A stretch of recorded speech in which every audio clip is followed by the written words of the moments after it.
before about, even with social anxiety, one voice might be, I can't do that. I feel so anxious about it, I just can't possibly do it. And then the other voice might be, well, I'm going to make a decision not to do it.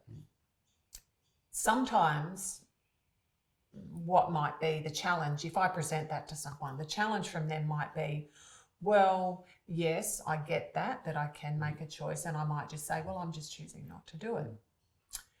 But how do I know whether or not that's actually the right thing to be doing in that moment? Or, sometimes people will use the word in my therapy space, well, what if I'm sabotaging? What if there's a part of me that, and how do I know the difference? Like, if I'm giving myself permission, which part of me is giving permission? And how do I know what's right and wrong? In the moment, you probably don't. And that's all right, because, we've got to give ourselves the freedom to make the best call we can at the time. Yeah. And on reflection, later on, it may not have been the best call. Yeah.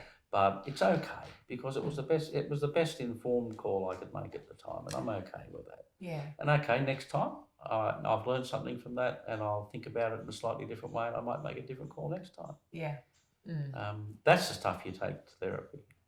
You do. And that's the thing, that people might say, well, I'm not sure if I'm sabotaging because, well, sometimes I'll say, well, how's it working for you? Is it working? Because often we keep doing things until they stop working, right? And then all of a sudden that's not working anymore. And so that's often what will take people to get therapy, whether they go to speak to somebody or they actually go to a more structured therapeutic space, because what they've been doing throughout life has stopped working. Right? So that statement, well, how's that going for you? Is it working for you? Is really a good reflection. Yeah, because it might be upon that reflection you think, actually, no, it's not working for me. Yeah, so that might be sabotage. There's got to be a better way to address this. Yeah, so let's start to explore what that might be. And the other thing that you said that I really love is a constant reflection that I make to people, because we will often say things like, well, I really wish I hadn't done that, or if I only knew then what I know now. And I think we need to continue to remind ourselves that every day we're wiser than we were the day before. And so the decision I choose today, it's actually not a fair reflection. So if I then criticise that part of me, or that version of me that's a week old, a month old, a year old, from where I'm at now with the wisdom that I have, it's actually an unfair reflection. Absolutely. Yeah. Yes. And because wisdom, where does wisdom come from? Where do you believe wisdom comes from? Depends on how you define wisdom. But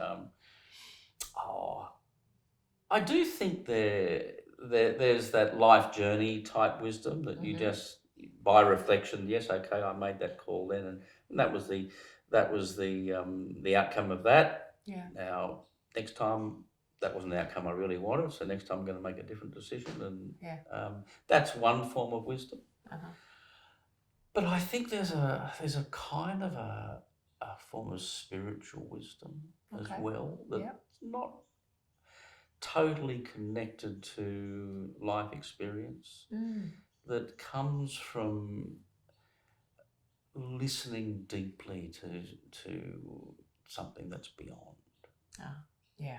And that doesn't necessarily need to be attributed to age years on this planet. No, I meant wise 12-year-olds. I do actually. I think it's, again, that soul thing that has the ability to be connected to something that's beyond ourselves. And sense where we fit into that great cosmic jigsaw puzzle that is life, and